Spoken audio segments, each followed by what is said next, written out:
Olá, estamos na série Conhecimentos, filosofando a espiritualidade. Eu estou José Antor e hoje nós iremos tratar da questão da ética, dos princípios de bem no ser humano e a questão da incorruptibilidade. Será que existem pessoas incorruptíveis?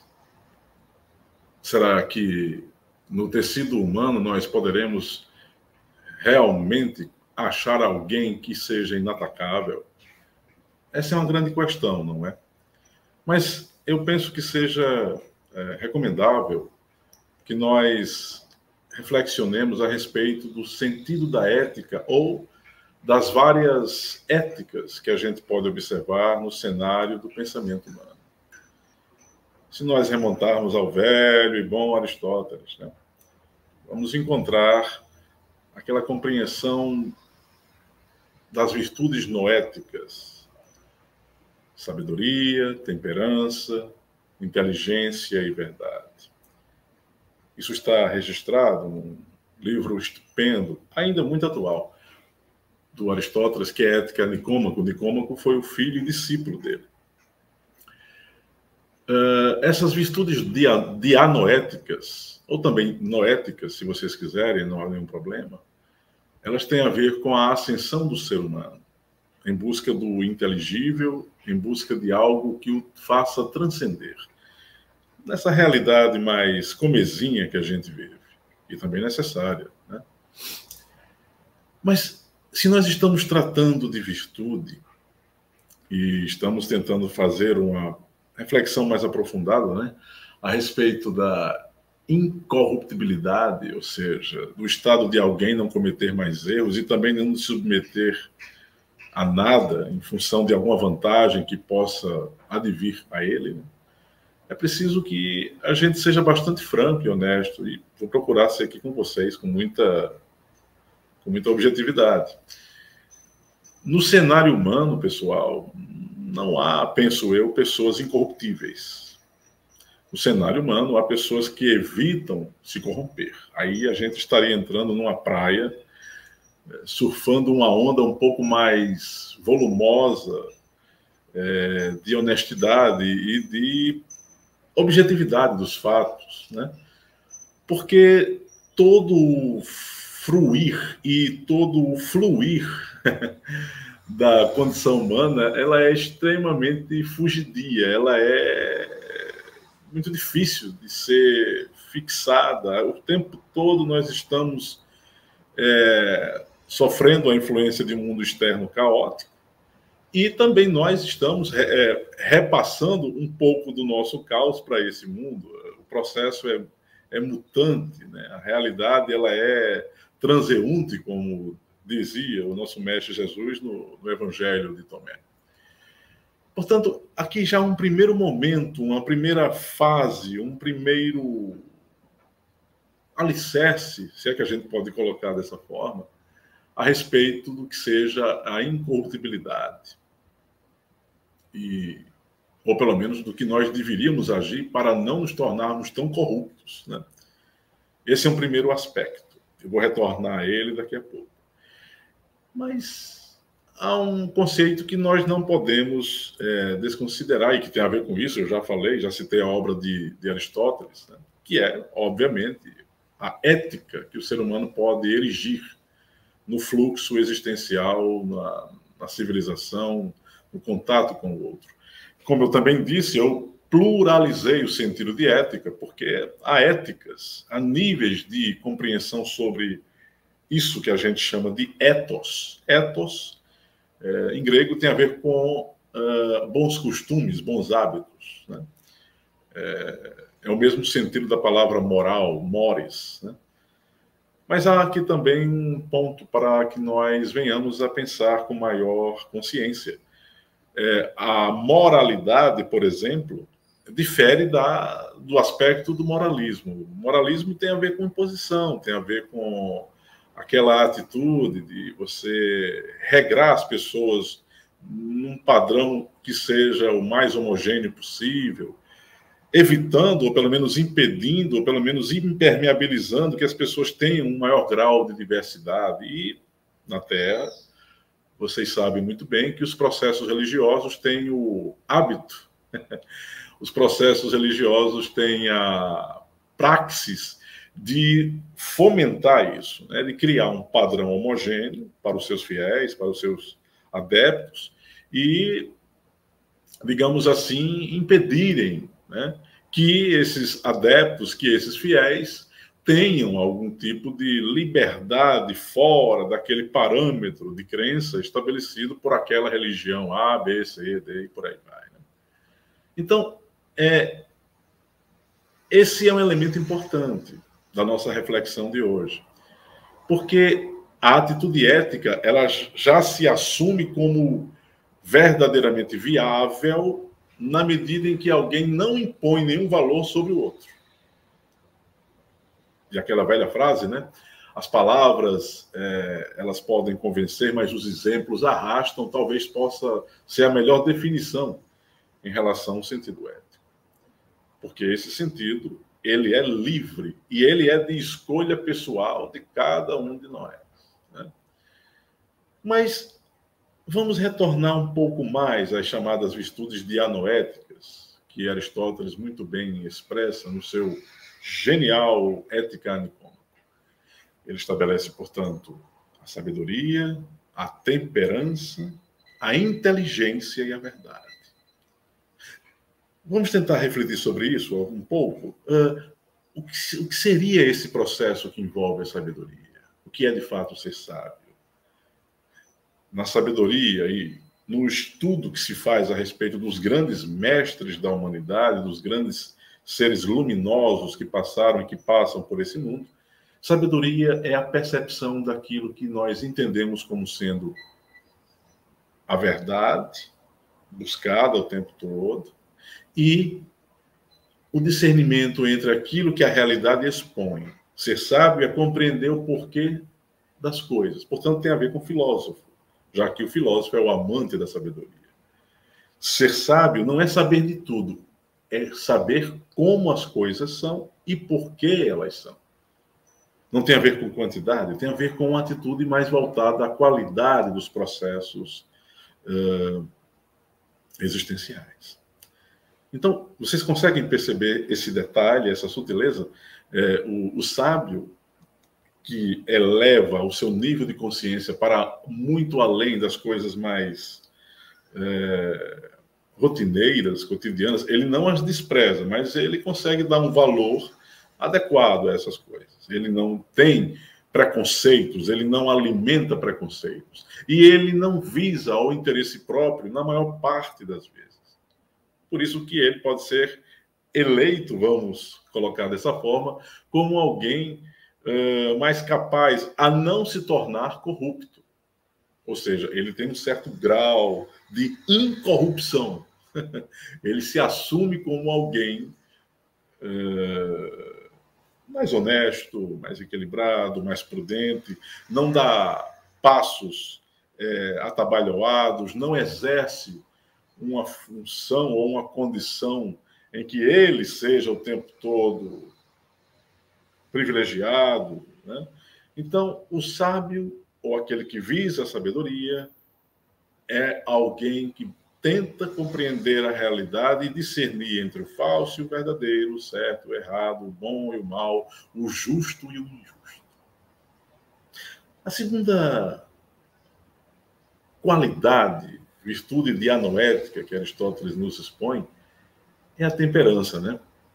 Temperança tem a ver com o equilíbrio das emoções e com um estado harmônico que possibilita você usar a sua razão.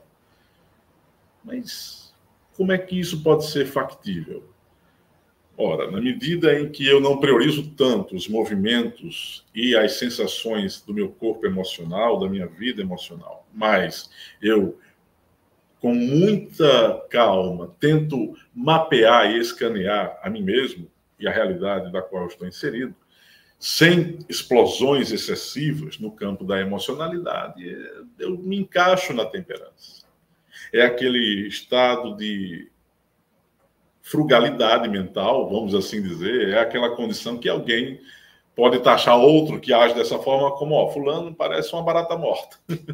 É aquele cara quieto, você vê que ele não fala muito, ele é muito observador, até o modo como ele sorri, ou que ela sorri, é aquela coisa econômica e tal. Então, o temperante, ele dá um valor muito milimétrico às suas ações e ele só pesa essas ações com muito cuidado. O temperante age desse modo. Ele age pensando no presente, sem aquele fogo dos impulsos emocionais, porque ele já os controlou pela própria vivência da sua condição existencial, e também de outros aspectos existenciais, de outras vidas, se você, que me vê agora, compreende a reencarnação como um processo que faz parte da natureza. O fato é que o temperante tem a atitude mais suave. Ele buscou esse elemento de compreensão sobre si mesmo, sobre as emoções, como necessário para segurar, para retesar, dando prioridade à sua contraparte racional. Após a sabedoria, após a temperança, nós temos a inteligência. E aqui é um ponto muito interessante, né?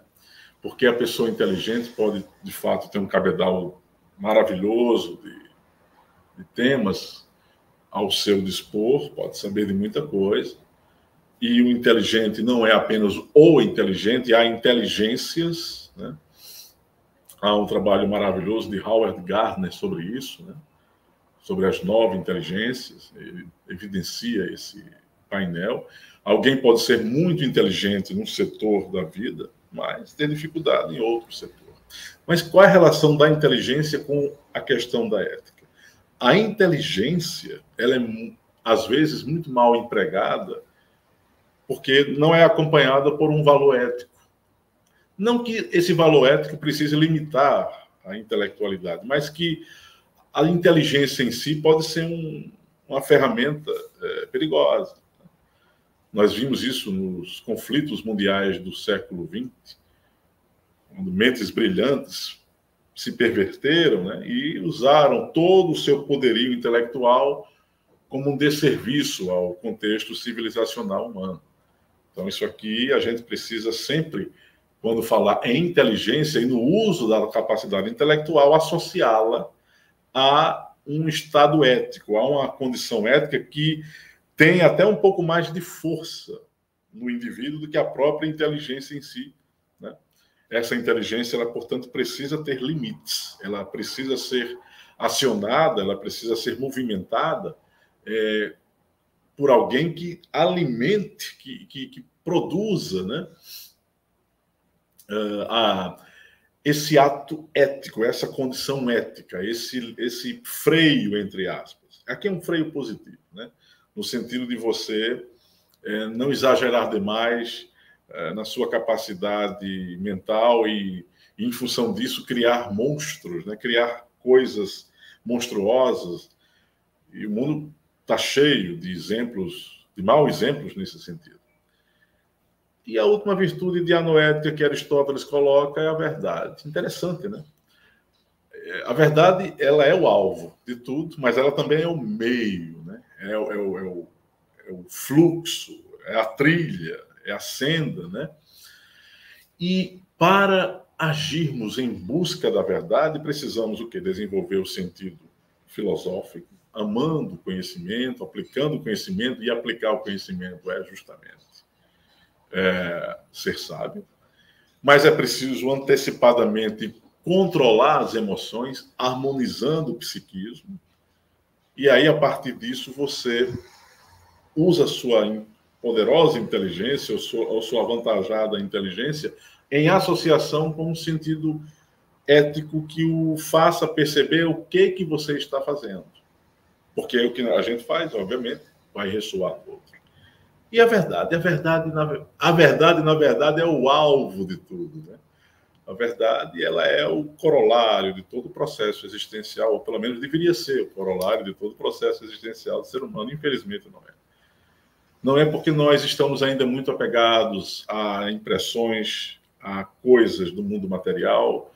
A gente acha que esse mundo material é tudo, que a condição material é o único módulo de existência do ser humano, e não é.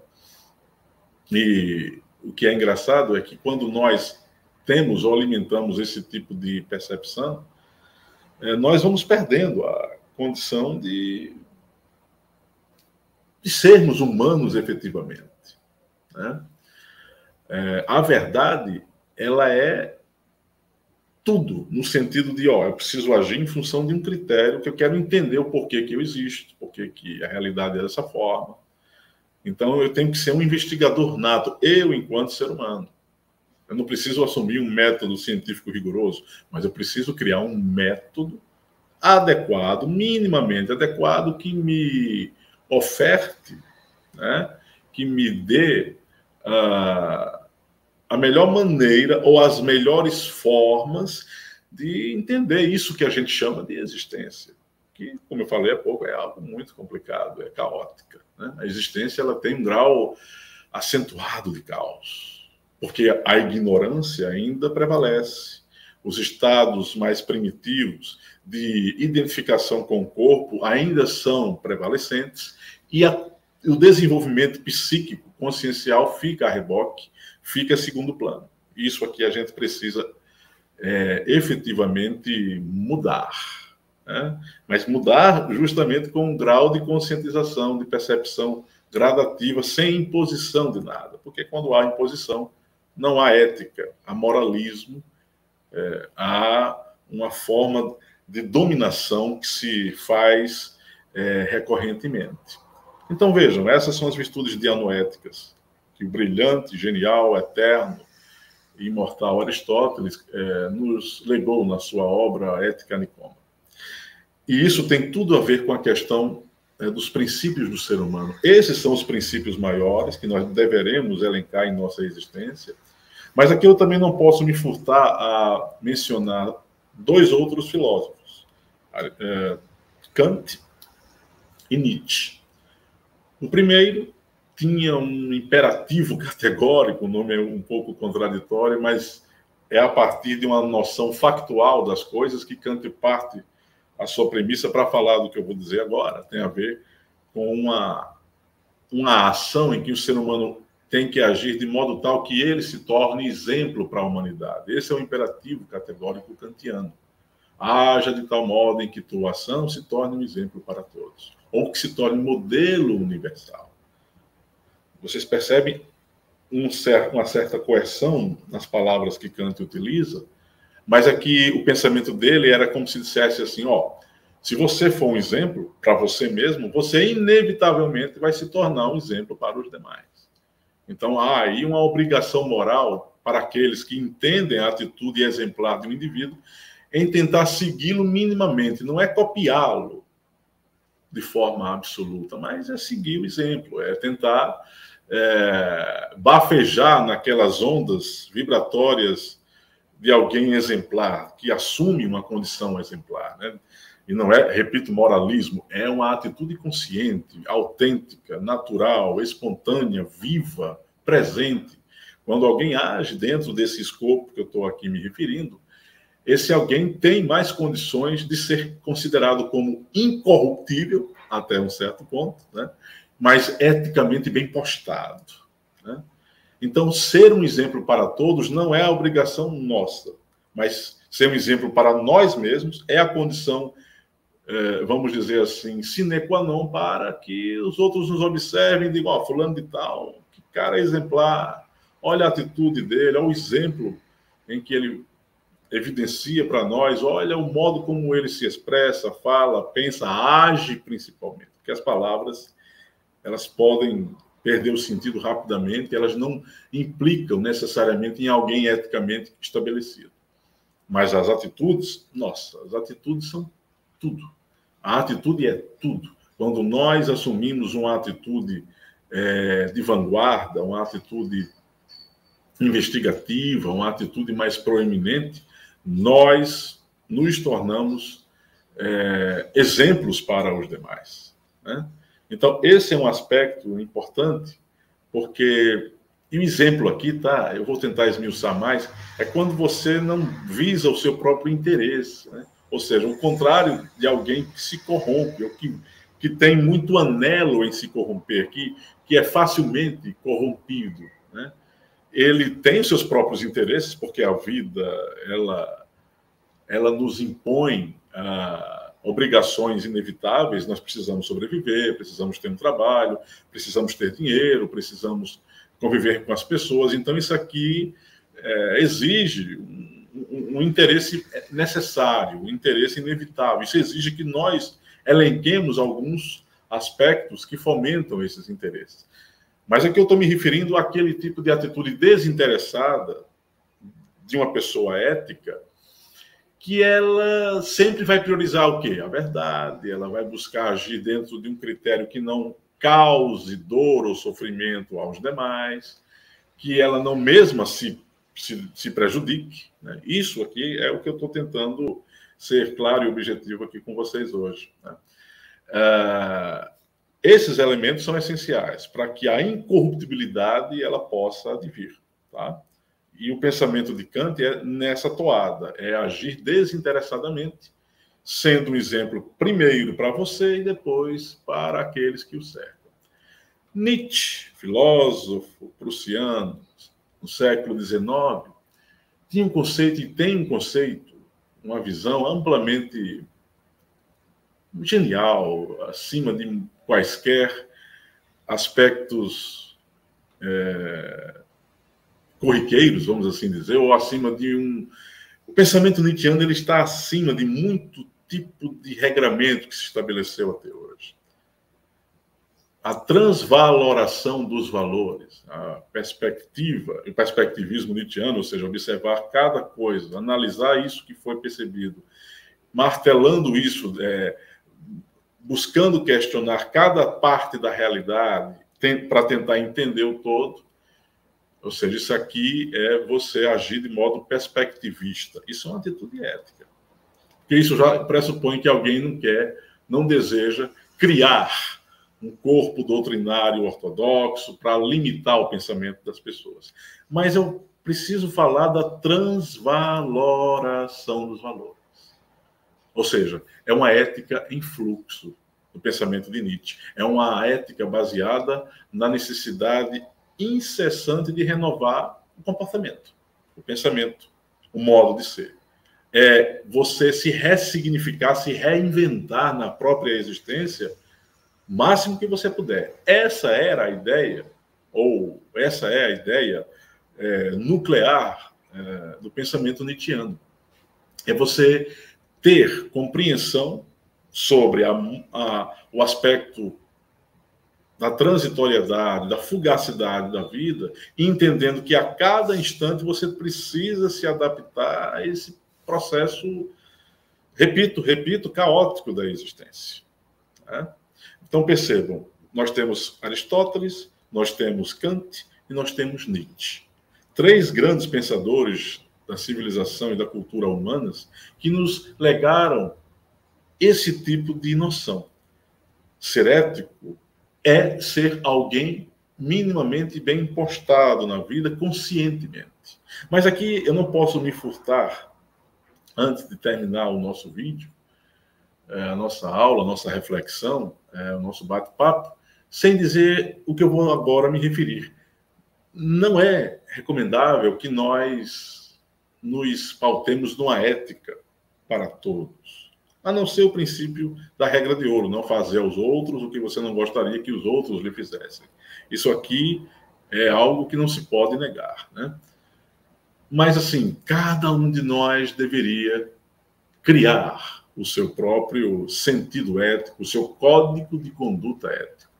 Porque na medida em que cada um cria esse código de conduta, é mais fácil gerir o todo, porque as pessoas estarão se respeitando naquilo que elas impõem como limite para elas mesmas, como critério de vida para elas mesmas, né? Mas o que é exatamente criar um código de conduta filosófico, ético? É criar o modo como você deve se postar diante das circunstâncias, mas sem ter aquela pretensão de que vai ter que ser sempre desse modo. Porque daqui a 10 anos, daqui a 15 anos, eu posso estar envolvido por circunstâncias que me façam entender que aquela forma que eu tinha de enxergar a vida, aquela forma não se adapta mais, ela não se adequa mais ao que eu estou vivendo. Então eu preciso ter essa flexibilidade psíquica para mudar as minhas atitudes. Isso aqui se chama evolução, isso aqui se chama sabedoria, isso aqui é uma atitude sábia, quando a gente tem esse tipo de critério. Fulano eu conheço há 15 anos, mas está tão diferente, não é mais a mesma pessoa. O que aconteceu com fulano? Está mais assim, está mais assado? É porque fulano, ele conscientizou-se de não agir mais daquela forma. Isso aqui é importante sempre a gente fazer. Mas não é apenas o comportamento externo, é a atitude mental interna que importa. É o modo como nós vemos a vida através da nossa tela mental que precisa sempre acompanhar o fluxo evolutivo, as circunstâncias que estão o tempo todo se transformando, o tempo todo nos chamando a atenção, nos convidando para uma nova ação, um novo ser que deve emergir dentro de nós. Então, criar, pessoal, um código de conduta ético próprio, nosso, é um dos melhores investimentos que nós fazemos na existência. Porque nós estaremos alinhados, nós estaremos devidamente pautados numa atitude que fará bem a nós, primeiramente, e também, por tabela, ressoará nas outras pessoas. Né? Isso aqui é fundamental. E esse estado de incorrupção que a gente pode vivenciar, ou pelo menos de evitar a corrupção, é o que mais precisamos fazer urgentemente, de forma urgente. Eu repito, não é criar um moralismo, é ser moral, é ser ético, é agir com consciência, com prudência, né? Com decência existencial, é evitar que os outros sofram por causa das nossas ações. Isso aqui é básico, né? Mas nem sempre o que é básico, o que é óbvio, a gente consegue entender. Então, esses são os elementos da nossa reflexão de hoje que eu gostaria, ou foram esses os elementos da nossa reflexão de hoje que eu gostaria que vocês aí refletissem. E no outro momento, nós retomaremos aqui a nossa série Conhecimentos, Filosofando a Espiritualidade com a outra temática, mas fica sempre aquele recado. Possamos pensar e refletir com consciência, sem dogmatismo, sem imposição de qualquer natureza, porque assim nós acionamos e aceleramos ainda mais o nosso processo evolutivo. Né? Então, eu aguardo vocês em um outro momento. Até lá.